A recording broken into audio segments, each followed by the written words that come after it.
হাজোৰ অবৈধ বেদখলকাৰীৰ বিৰুদ্ধে একশন মুডত বিধায়িকা সুমন হৰিপ্ৰিয়া। বেদখলকাৰীক ছত্ৰভংগ দিয়াবলৈ সাজু হৈছে হাজোৰ ছুপাৰ এক্টিভ বিধায়িকাগৰাকী। মুখ্যমন্ত্ৰী ডক্টৰ হিমন্ত বিশ্ব শৰ্মাৰ কঠোৰ নিৰ্দেশনৰ পিছতে হাজো প্ৰশাসনে ইতিমধ্যে 4খনকৈ গেজিং ৰিজাৰ্ভত চলাইছে সজমিন তদন্ত। এই সজমিন তদন্তত ৰিজাৰ্ভ কেইখনত সন্দেহজনক লোকে ঘৰ সাজি খেতি বাতি কৰাৰ তথ্য পোহৰলৈ আহিছে।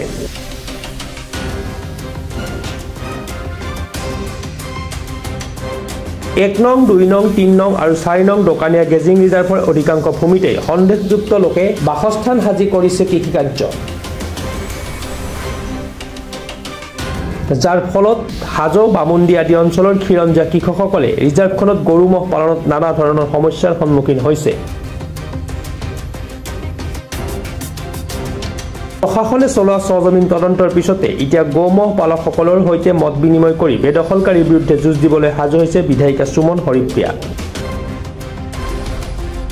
4খনকৈ গেজিং ৰিজাৰ্ভৰ প্ৰায় 12,000 বিঘা ভূমিত পুনৰ চলিব উচ্ছেদ অভিযান।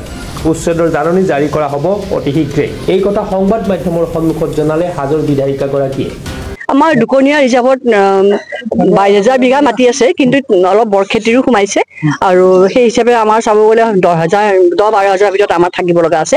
আমাৰ যিহেতু এই মাটিখিনিৰ ওপৰত সকলোৰে চকু আছে, বহুত বেলেগ বেলেগ সংগঠনে বেলেগ বেলেগ ৰূপত আহি ইয়াতে আত্মপ্ৰকাশ প্ৰকাশ কৰে, খেতি কৰাৰ নামত, ফিচাৰী কৰাৰ নামত আহি পেলাই তেনেকৈ দখল কৰিবলৈ আহে। ইমান দিন আজি 10 বছৰ আমি কিবা কৰি আমি সকলোৱে মিলি পেলাই বচাই ৰাখিছোঁ। আৰু আপোনালোকে গমেই পাইছে, শিলৰদিয়া NCত আমাৰ পঢ়াবাৰী সমষ্টিৰ চিমিনা ফুটিৰ পৰাও আহি পেলাই জবৰদস্তি খেতি কৰিবলৈ আহিছিল। আমাৰ মানুহে মাকৈ ৰুইছে, তাতে আহি পেলাই সৰিয়হ দি থৈ গৈছে। তেনেকুৱা ধৰণৰ বহুত ঘটনা ঘটিছে। কিন্তু এতিয়া আমাৰ মুখ্যমন্ত্ৰী মহোদয়ে বহুত মানে কাৰা নিৰ্দেশ দিছে যে এভিকশ্যন হ'ব লাগে।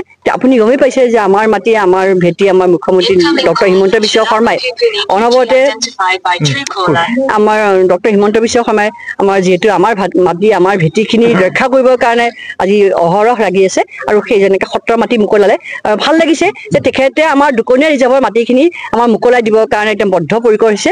আৰু আমাৰ ডিচিক যেনেকৈ কাৰা নিৰ্দেশ দিছে, আমাৰ ছাৰ্ভে হৈ গ'ল আৰু ছাৰ্ভে বহুত কষ্ট কৰিছে আমাৰ চাৰ্কল অফিচে। তথাপি আমাৰ গোপালকসকলে কৈছে ছাৰ্ভেটো আমাৰ মনোপুত হোৱা নাই। আমি 8,000-8,500 মাটি আমাক দেখাইছে, আমাৰ আৰু মাটি থাকিব লাগে। সেইকাৰণে আমি 12,000 মাটি বিঘা বুলি কৈছে। 4,000 মাটি আমাৰ বৰখেতিত গুচি গৈছে। গতিকে আকৌ ৰাইজৰ দাবীত আমাৰ হয়তো আকৌ এটা ছাৰ্ভে হ'ব।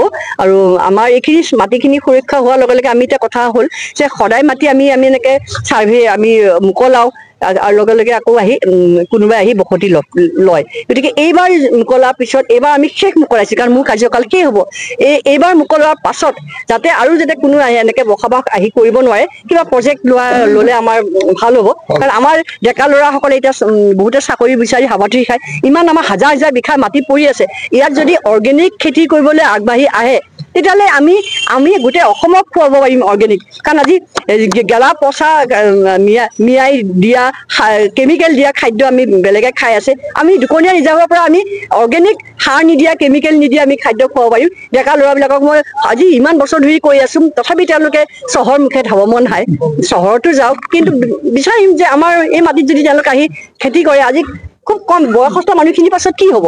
এতিয়া অকল বয়সস্থ মানুহখিনিয়ে গোপালক হৈ আছে, কিমান সাহসেৰে মহ ৰখি আছে। তেওঁলোকে সাহসেৰে কৰি আছে কাৰণে আমাৰ এইখিনি আমি আজি দুকনীয়া ৰিজাৰ্ভ বুলি কৈ থিয় হ'ব পাৰিছোঁ। তেওঁলোকৰ নতুন প্ৰজন্মখিনিও যদি আমাৰ লগত থিয় হয়, আমাৰ সাহস দুগুণে বাঢ়িব। এতিয়া হাজো শুৱালকুছি সমষ্টি হ'ল, গতিকে আমি শুৱালকুছি, বাথান সকলো বহুত খেতিয়ক আছে। সকলোকে আমি আহ্বান কৰিম, আপোনালোকে সকলোকে মানে আমি ইয়াতে এটা সমবায় ভিত্তিত কাম কৰিবলৈ আমি চেষ্টা কৰিম।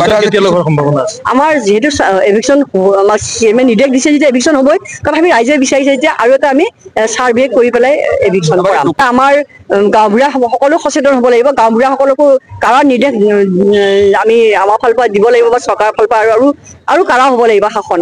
আৰু আমাৰ মানুহখিনি সাহস থাকিলেহে তেওঁলোকে ভয় খাব। আচলতে তেওঁলোকে আহে চোকা অস্ত্ৰ শস্ত্ৰ লৈ, আমাৰ ঢাল নাই, তৰোৱাল নাই, আমাৰ নিধিৰাম চৰ্দাৰ হাতৰ এডাল দাণ্ডাহে আছে। গতিকে আমি হাতৰ দাণ্ডা লৈ তেওঁলোকৰ চোকা অস্ত্ৰৰ সন্মুখত আমাৰ সমস্যা হয়। আমি মুখ্যমন্ত্ৰী মহোদয়ক আমি অনুৰোধ কৰিম, ৰিভাৰ পুলিচ থানাত আৰু আমাক প্ৰয়োজন আছে। মুঠ কিমান হাজাৰ বিঘা ভূমি এতিয়া উচ্ছেদ চলি আমাৰ উচ্ছেদ এতিয়ালৈকে যিটো চলি আহি আছে পৰ্যায়ক্ৰমে এটা গতিকে আমাৰতো টোটেল 12,000 বিঘা মাটি আমাৰ আছে এই মুহূৰ্তত আৰু দুকনীয়া কোৰত আমাৰ বহুত আমি এভিকশ্যন 100% এভিকশ্যন দুকনীয়া কোৰত কৰিব লাগে তেওঁলোকে অলপমান বেকডৰে যদি মাটিৰ পটাও কৰিছে সেইখিনিও আমি কেঞ্চেল কৰাবলৈ চেষ্টা কৰিম হাজোৰ পৰা কমলাকান্ত দাসৰ ৰিপৰ্ট প্ৰাপক time digital mobile plus physiotherapy wellness and rehabilitation centre দক্ষিণ কামৰূপৰ ব্যৱসায়িক প্ৰাণকেন্দ্ৰ বিজয়নগৰৰ লগতে VIP চক আৰু গুৱাহাটী মালিগাঁও পাণ্ডৱনগৰত থকা তিনিওখন ক্লিনিক বৰ্তমান প্ৰায় 20 বছৰৰ অভিজ্ঞতা পুষ্ট তথা এতিয়ালৈকে প্ৰায় 40,000 ৰোগীক সুস্থ কৰি তোলা ডক্টৰ পল্লৱীনাথৰ তত্ত্বাৱধানত চলি আছে এই ফিজিওথেৰাপি চেণ্টাৰ তিনিটাত বৰ্তমান অভিজ্ঞ ডক্টৰৰ দ্বাৰা যিকোনো জটিল ফিজিওথেৰাপি চিকিৎসাৰ লগতে যিকোনো ৰোগীৰ ঘৰলৈ গৈ চিকিৎসা সেৱাৰ সুব্যৱস্থাও ৰাখিছে আমাৰ ঠিকনা mobile plus physiotherapy wellness and rehabilitation centre opposite Uparhali Bijoynagar SBI branch আমাৰ VIP চকৰ ঠিকনাটো হ'ল VIP chowk near VIP bus stop Borjhar Guwahati আমাৰ মালিগাঁও ঠিকনাটো হ'ল চেলাছ 360 physiotherapy and rehabilitation centre Maligaon Pandavnagar Guwahati 12 আমাৰ যোগাযোগ নম্বৰ হৈছে 8011744696